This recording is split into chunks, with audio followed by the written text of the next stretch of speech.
வணக்கம், வெல்கம். இது சிம்பிளி சமையல். நான் உங்கள் ரேகா. எல்லோரும் நலமுடன் இருக்க இறைவனை வேண்டுகிறேன். வாழைப்பூவில் நீங்கள் என்ன டிஷ்ஷஸ் செஞ்சு கொடுத்தாலும் அதில் இருக்க துவர்ப்பு சுவைக்காக நிறைய பேர் அதை விரும்பி சாப்பிட மாட்டாங்க. ஆனால் அதோட ஹெல்த் பெனிஃபிட்ஸ் ரொம்ப அதிகம். எஸ்பெஷலி குழந்தைங்கள வாழைப்பூ நீங்கள் பொரியலாவோ கூட்டாவோ செஞ்சு கொடுத்தா அவங்க சாப்பிட்றது ரொம்ப ரொம்ப கஷ்டம். ஆனால் இந்த மாதிரி ஒரு சூப்பரான வாழைப்பூ கோலா உருண்டை இந்த மாதிரி செஞ்சு கொடுத்தீங்கன்னா இது ஒரு மட்டன் கோலா உருண்டை மாதிரி அவ்வளோ டேஸ்ட்டாக இருக்கும். அவங்களுக்கு வாழைப்பூனே தெரியாது, விரும்பி சாப்பிடுவாங்க. இந்த மாதிரி கண்டிப்பாக நீங்கள் ட்ரை பண்ணி பாருங்கள். செம டேஸ்டியாக இருக்கும். ரொம்ப குயிக்காகவும் ஈஸியாகவும் செய்யக்கூடிய ஒரு ரெசிபி தான் இது. இன்றைக்கி எப்படி செய்யலான்னு பார்க்கலாம் வாங்க. இப்போ நம்ம கிச்சன் போகலாம்.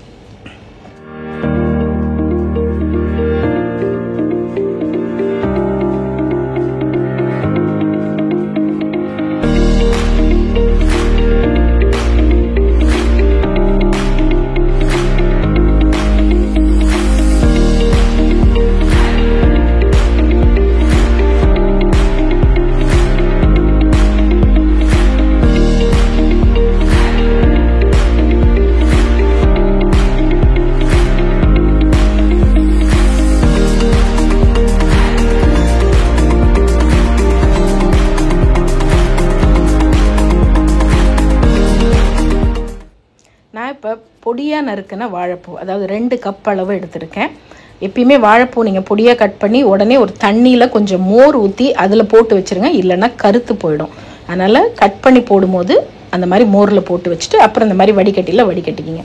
இப்போ ஒரு பேன் வச்சுருக்கேன், 1 டீஸ்பூன் எண்ணெய் ஊற்றிருக்கேன். அதில் அந்த வாழைப்பூ போட்டாச்சு. ஒரு 2-3 பல் பூண்டு பொடியாக கட் பண்ணி போட்டுக்குங்க. ஒரு 1/4 டீஸ்பூன் மஞ்சத்தூள். இதை லேசாக வதக்கி விட்டுக்கலாம். அதாவது இந்த வாழைப்பூ ஒரு 3/4 பதத்துக்கு நம்ம வதக்கிறதுலே வெந்துடணும். ஆனால் மீடியம் ஃப்ளேமில் வச்சு வதக்குங்க. தண்ணிலாம் எதுவும் ஊற்ற வேண்டாம். அதுலேருந்து இருக்கிற அந்த நீர்ச்சத்தே நமக்கு போதும். இந்த வாழைப்பூ நல்லா வதங்கினோன்னே இதை அப்படியே எடுத்து ஆற வச்சுடுங்க. இப்போ ஒரு மிக்ஸி எடுத்துக்குங்க. ஒரு 4 டேபிள் ஸ்பூன் அளவு துருவின தேங்காய் சேர்த்துக்கிறேன். நம்ம வாழைப்பூவை அப்படியே போட்டு அரைச்சோம்னா இதுலேயும் அந்த துவர்ப்பு சுவை வரும். அதனால தான் நம்ம வதக்கிட்டு போட்டோம்னா சுத்தமாக அந்த துவர்ப்பே இருக்காது. இப்போ ஒரு 10 பல் சின்ன வெங்காயம், 4 பல் பூண்டு, 2 பச்சை மிளகாய், ஒரு சின்ன துண்டு இஞ்சி கட் பண்ணி போட்டிருக்கேன். அதையும் இதோட போட்டுக்கலாம். ஒரு 4-5 முந்திரி. இதை லேசாக பல்ஸ் பண்ணி எடுத்துகிட்டு வந்துடுங்க. அதுக்குள்ளே ஒரு 4 டேபிள் ஸ்பூன் பொட்டுக்கடலை, அதாவது உடச்ச கடலைன்னு சொல்லுவாங்களே, வறுத்த அந்த பொட்டுக்கடலையை நீங்கள் மிக்சியில் போட்டு இந்த மாதிரி கொரகொரப்பாக பொடி பண்ணி எடுத்து வச்சுக்கோங்க. இப்போ ஃபஸ்ட்டு நம்ம அந்த பல்ஸ் பண்ண தேங்காய் மற்ற ஐட்டம்ஸ்லாம் போட்டோம் இல்லையா, அதை பல்ஸ் பண்ணி எடுத்தாச்சு. அது கூட ஒரு 2 சின்ன துண்டு பட்டை, 2 கிராம்பு, அப்புறம் ஒரு 1/2 டீஸ்பூன் சோம்பு, ஒரு 1/2 டீஸ்பூன் மிளகு, இதையும் சேர்த்து மறுபடியும் ஒரு 2 தடவை பல்ஸ் பண்ணிக்கலாம். ஸோ பல்ஸ் பண்ணி எடுத்ததுக்கு அப்புறமா நம்ம இதை ஒரு பவுலில் ட்ரான்ஸ்ஃபர் பண்ணிக்கிட்டு அதுக்கப்புறமா நம்ம வதக்கி வச்ச வாழைப்பூ இருக்கு இல்லையா, அதையும் மிக்சியில் போட்டு ஒரு 2-3 தடவை பல்ஸ் பண்ணுங்கள். ரொம்ப பேஸ்ட் மாதிரி அரைச்சிடக்கூடாது, அப்படியே 1-2 பல்ஸ் ஆகிருக்கணும். முதல்ல அரைச்ச தேங்காவை போட்டாச்சு. இப்போ வாழைப்பூவையும் மிக்சியில் போட்டு நான் பல்ஸ் பண்ணிட்டேன். அதையும் இது கூட ஒன்றா சேர்த்துடுவோம். அதுக்கப்புறமா ஒரு 1/2 டீஸ்பூன் மிளகாய்த்தூள். கொஞ்சம் அப்படி லைட்டாக ஒரு காரம் இருக்கணும்னா நார்மல் மிளகாய்த்தூள் போடுங்க. இல்லை காரமே வேண்டாம், குழந்தைங்களுக்கு ஈவினிங் டிஃபனுக்கு ஸ்நாக்ஸ் மாதிரி கூட நீங்கள் செஞ்சு கொடுக்கலாம்.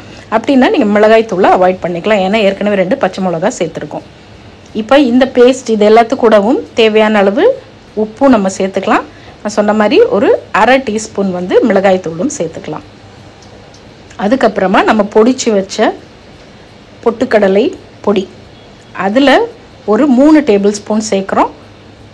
கூடவே பொடியாக நறுக்கின கருவேப்பிலை, பொடியாக நறுக்கின கொத்தமல்லி, தேவையான அளவு உப்பு, இது எல்லாத்தையும் சேர்த்து நம்ம ஒன்றா இப்போ மிக்ஸ் பண்ண போகிறோம். 3 டேபிள் ஸ்பூன் சேர்த்துக்குங்க. நல்லா கலந்து பாருங்கள். நல்லா உருண்டை அழகாக உடையாமல் பிடிக்கிற அளவுக்கு வருதா, இல்லை லேசாக கொஞ்சம் தண்ணியாக இருக்க மாதிரி இருந்துச்சுன்னா இன்னொரு டேபிள் ஸ்பூன் கூட சேர்த்துக்கலாம். இப்போ எல்லாத்தையும் சேர்த்து நல்ல ஒரு சப்பாத்தி மாவு மாதிரி பிசைஞ்சிக்காச்சு. நல்ல ஒரு திக்கான ஒரு டோவாக இருக்கணும். அப்போ தான் நம்ம எண்ணெயில் போடும்போது உடையாமல் அழகாக வரும். இப்போ ஈவன் சைஸாக உங்களுக்கு சின்ன சைஸாக போடணுன்னா குட்டி குட்டியாக போடலுங்க, இல்லை பெருசாக போடனாலும் போட்டுக்கலாம். நான் மீடியம் சைஸ் உருண்டைகளாக போட்டிருக்கேன். நான் எடுத்த இப்போ குவான்டிட்டியில் ஒரு 15-18 உருண்டை கிட்ட வந்துச்சு. ஸோ இப்போ அழகாக உருட்டி வச்சாச்சு. அடுத்தது நம்ம எண்ணெயில் போட்டு ஃப்ரை பண்ண வேண்டியதுதான். எண்ணெய் சட்டியில் எண்ணெய் வைங்க. எண்ணெய் கொஞ்சம் நல்லா ஹீட் ஆனதுக்கப்புறம் மீடியம் ஃப்ளேமில் வச்சுக்கோங்க. ஹை ஃப்ளேம்லேயே வச்சு போட்டிங்கன்னா மேலே கரிஞ்ச மாதிரி ஆகிடும், உள்ளே வேகாத மாதிரி இருக்கும். அதனால் எண்ணெய் காஞ்சதுக்கப்புறமா நம்ம மீடியம் ஃப்ளேமில் வச்சுக்கலாம். வச்சுட்டு அதே மாதிரி ரொம்ப ஒரு 10-12 உருண்டை அப்படிலாம் உள்ளே போடாதீங்க. ஒரு 5லேருந்து 6 உருண்டைகள் மட்டும் போட்டு ஃப்ரை பண்ணிவிடுங்க. நிறைய உருண்டையை போட்டோம்னா எண்ணெயோட சூடு கம்மியாக போயிடும், அதே நேரத்தில் உருண்டை விரிசல் விடும். அதனால தான் இதெல்லாம் சின்ன சின்ன விஷயம், புதுசாக சமைக்கிறவங்களுக்கு இந்த டிப்ஸ் எல்லாம் உபயோகமாக இருக்கும், அதனால தான் சொல்கிறேன். இப்போ எண்ணெய் நல்லா காஞ்சிடுச்சு, வாங்க நம்ம இப்போ உருண்டைகளை போட்டு பொரிக்க ஆரம்பிச்சிடலாம். நல்லா காஞ்சதுக்கப்புறம் மீடியம் ஃப்ளேமில் வச்சுட்டேன். உருண்டைகளை உள்ளே போடுங்க. நல்ல கோல்டன் ப்ரௌன் கலரில் அழகாக நீங்கள் ஃப்ரை பண்ணி எடுத்துடலாம். இது லஞ்ச் கூட, ஒரு சாம்பார் சாதம் கூட இது வச்சிங்கன்னா ரொம்ப டேஸ்டியாக இருக்கும். ஈவினிங் டைமில் இது அப்படியே வந்து ரவுண்டாக போடாமல் நீங்கள் தட்டி போட்டு வடை மாதிரி கூட கொடுக்கலாம். ஸோ எந்த ஷேப் வேணுமோ அந்த ஷேப்க்கு நீங்கள் பண்ணிக்கலாம். நல்லா இந்த மாதிரி ப்ரௌனாக வந்ததுக்கப்புறம் அப்படியே லைட்டாக இந்த பக்கமும் அந்த பக்கம் பரட்டி விட்டுட்டு நல்லா கோல்டன் ப்ரௌன் கலரில் எடுத்து கொடுங்க. மட்டன் கோலா உருண்டை எப்படி இருக்கோ அதே டேஸ்ட்டில் இருக்கும். நீங்கள் சொல்லாமல் கொடுத்தீங்கன்னா அவங்க அது வாழைப்பூ உருண்டைன்னு கண்டே பிடிக்க மாட்டாங்க, அவ்வளோ சுவையாக இருக்கும். இதுக்கு எதுவுமே சைட் டிஷ் தேவையில்லை. பட் ஸ்நாக்ஸ் கூட நீங்கள் கொடுக்கும் போது சட்னியோ சாஸோ எது வேணாலும் வச்சு ஈவினிங் ஸ்நாக்ஸை கூட குழந்தைங்களுக்கு சுட செஞ்சு கொடுக்கலாம். ரொம்ப குயிக்காகவும் ஈஸியாகவும் செய்யக்கூடிய வாழைப்பூ கோலா உருண்டை இதே மாதிரி ட்ரை பண்ணி பாருங்கள்.